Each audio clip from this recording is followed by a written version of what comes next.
Espero que o som esteja bom para vocês. Vamos aguardar só mais um minutinho que as pessoas estão chegando. Agradeço aí já a presença. Obrigada. E só mais um segundinho.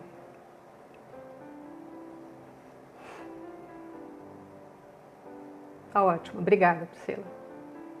O som tá bom, né?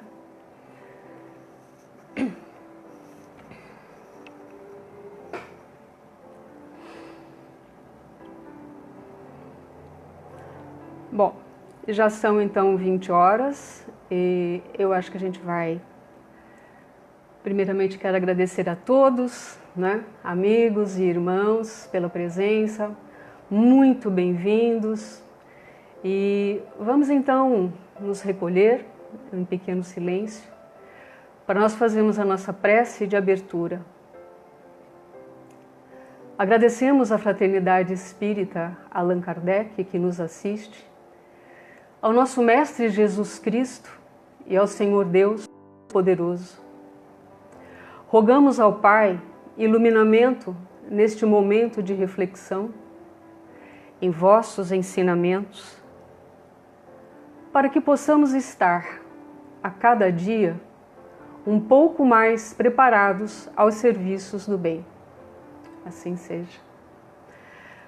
O tema da mensagem de hoje, ele está no jornal Alvorada de Luz, na edição 37, que é de fevereiro e março de 2017. E o tema é Despertar para a Realidade Maior. Esse tema nos foi apresentado em um encerramento do Dr. Hugo, num dos atendimentos da nossa casa. E quando somos convidados a pensar sobre a realidade maior em nossas vidas, o leque de possibilidades é tão vasto que de início a gente se questiona: o que é realidade maior? O que significa isso? Para cada um, a realidade maior é uma coisa. Para cada um, ela tem um lugar, ela tem uma presença, ela tem uma explosão interna. Para cada um, a realidade maior, ela toca um conflito e deve ser despertada. Mas que realidade é essa que a gente não consegue decifrar, que a gente não consegue enxergar? Pensamos, pensamentos vão e vêm como ondas do mar, repetidas vezes, dias e dias. Pensamentos que andam em círculos improdutivos, como uma nebulosa, ofuscando o clareamento do entendimento. Mas se nesses pensamentos nós priorizamos a matéria em um caminho para o entendimento, a realidade maior que se vive é a luta cotidiana. É o fracasso, é o sucesso, é o mediano sem expressão.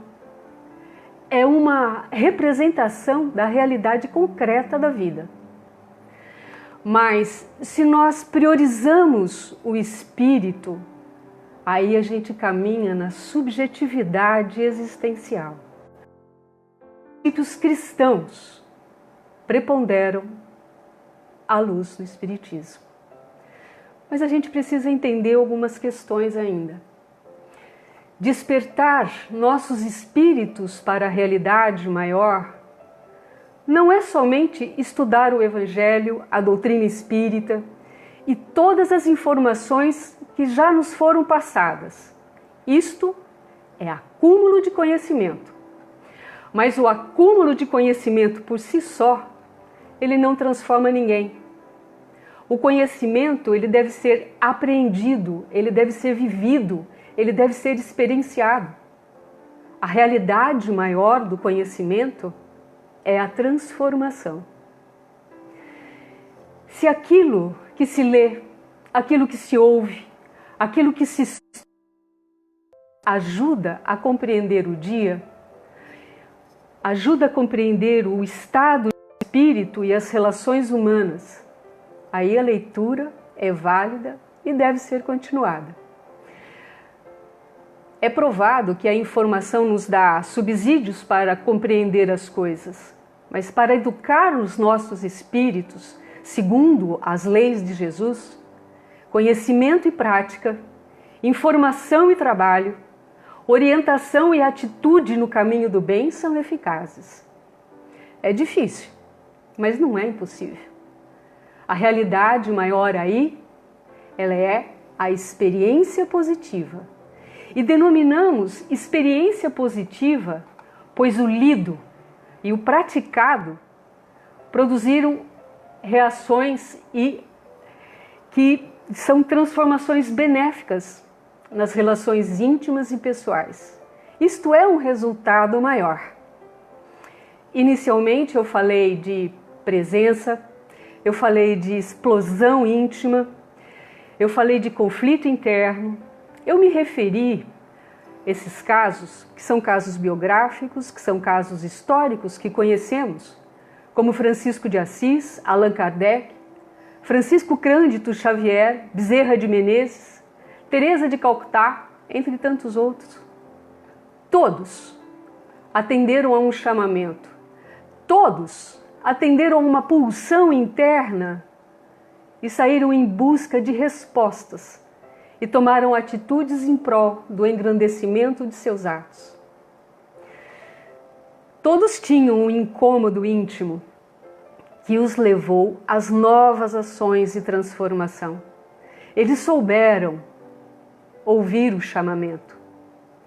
Então, eu falo de pessoas que tiveram a coragem de deixar uma história para trás e começar uma outra que aliviaria o seu conflito interno.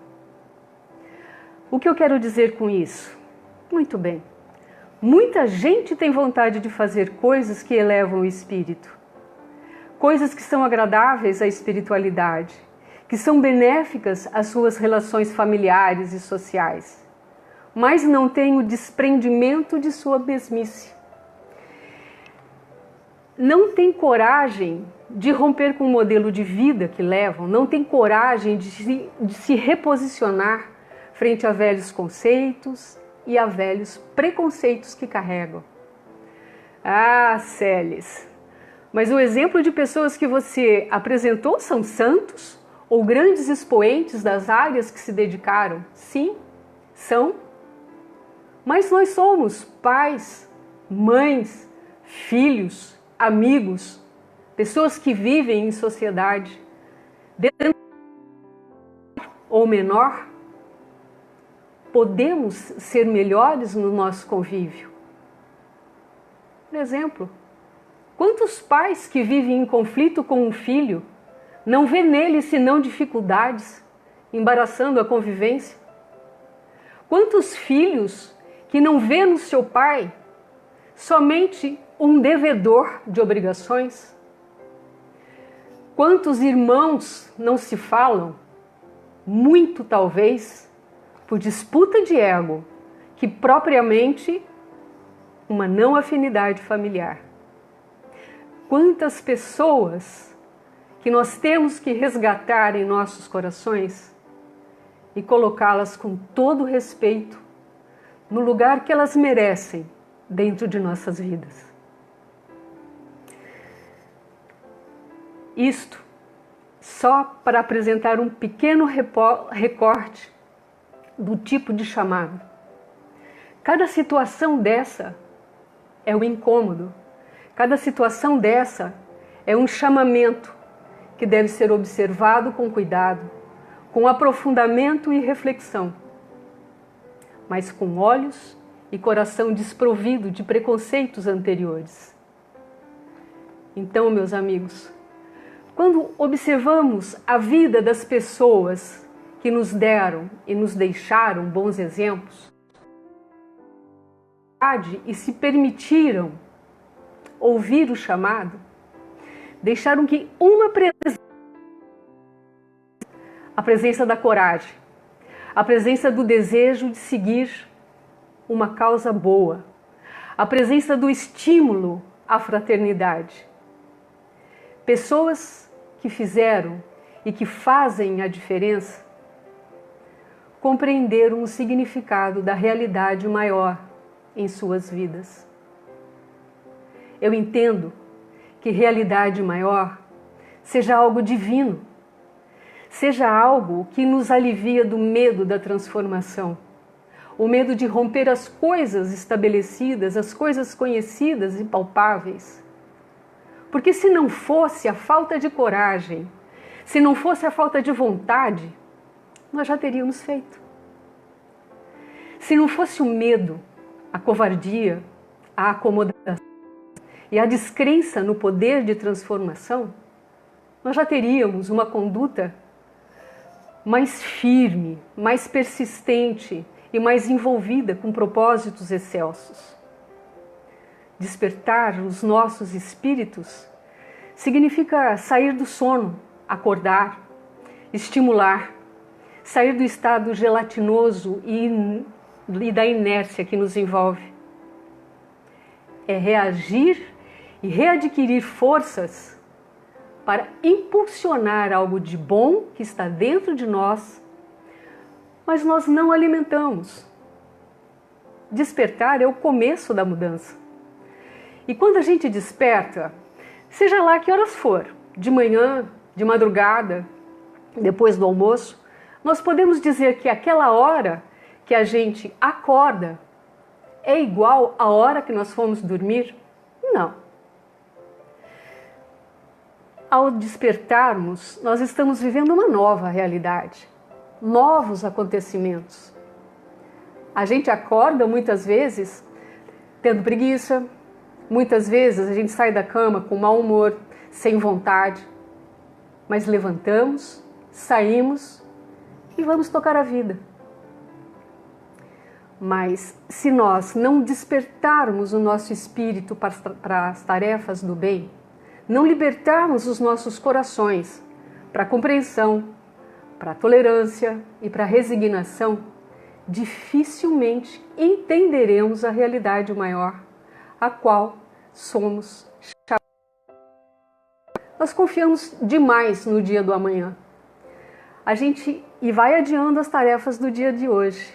Nós confiamos demais que nós vamos acordar amanhã e viramos a página do dia em branco. Nós confiamos demais no tempo que aparentemente nos resta e nós podemos ir sem arrumar a casa. Assim, eu sempre convido a reflexão e que seja sem demora e colocarmos à disposição das tarefas que nos são nossas, sempre sob a luz do Espírito Santo. Tenhamos a condição de despertar a realidade maior em nós. Para nos ajudar a compreender essa questão que eu coloquei, eu trago uma mensagem do Dr. Hugo, que é um dos nossos guias espirituais, e assim ele falou em um dos nossos encerramentos de trabalho. Tudo que nós fazemos na vida materialmente são frutos, ruins ou bons. Pensamento é um fruto, o verbo manifestado é um fruto, indecisão é um fruto. Podemos ter saudade das frutas que nasceram no passado. Não podemos ter saudade porque hoje elas são árvores. De um ditado chinês: sempre a mesma árvore, nunca os mesmos frutos. Pense bem, a mesma árvore, mas os frutos são outros. Então, é a mesma coisa quando eu falo que em caminhos velhos se constroem estradas novas. Muitas vezes, meus filhos, plantamos a semente na época errada. A árvore pode crescer, mas ela não vai dar frutos. Procure ver a terra de vocês, que vocês estão plantando. Quando a terra não está preparada, Não adianta comprar maquinários novos, porque a beleza dos maquinários não vai de forma alguma e repor a situação química deste terreno. O amor, o relacionamento também é assim. Tudo tem uma dose. E quando se excede, sufoca a planta. A semente não nasce. E quando falta, é a mesma coisa. Se você fizer do seu jardim uma pimenteira, pode ter certeza que o vinagre é o seu suor. E tem muita gente que paga para ver se isso é verdade. Isso é doido. Seja inteligente. Olha a energia que está à sua volta, que está à volta de tudo. Medite. Penetre o pensamento em lições supremas. Aprenda a respirar os ensinamentos. Não existe o melhor e nem o pior. O que falta é atenção ao combinado com o próprio eu. Tudo na vida tem um ciclo. Quando nasce fora do ciclo, algum comportamento se altera. Tudo tem o ar do entendimento. Seja o que for, em tudo que vocês fazem, existe a primavera, o verão, o outono e o inverno. Como o corpo tem o seu inverno, e dependendo da árvore, que é o conhecimento e a estrutura espiritual que você viveu, quando vão caindo as folhas do entendimento, as árvores novas, que são os seres jovens, né, os seres humanos mais jovens, vão ter exemplo olhando para você. Olha aquela árvore, ela não caiu com a tempestade. Ela é velha, mas ela ainda manifesta flores. Eu sempre digo, meus filhos, o que buscas? O que pedes? O que dás? Quem souber responder terá o reino perto de si. Se não souber responder, mesmo estando à porta do céu, não vai enxergar. E com essa parábola e com essa comparação do Dr. Hugo, o conteúdo da nossa reflexão tenha ficado um pouco mais claro. E assim, meus amigos, a gente já está com uns 20 minutos aí, 18 minutos de conversa. Eu quero agradecer aos bons espíritos que vieram nos inspirar e a inspirar a todos. Obrigado pela presença e desejamos que essas reflexões sejam proveitosas a todos e aos espíritos devedores, espíritos ignorantes, para os quais suplicamos a misericórdia de Deus. Em nome do Senhor Jesus Cristo e do Pai Altíssimo, muito obrigado e boa noite a todos. Muito obrigada.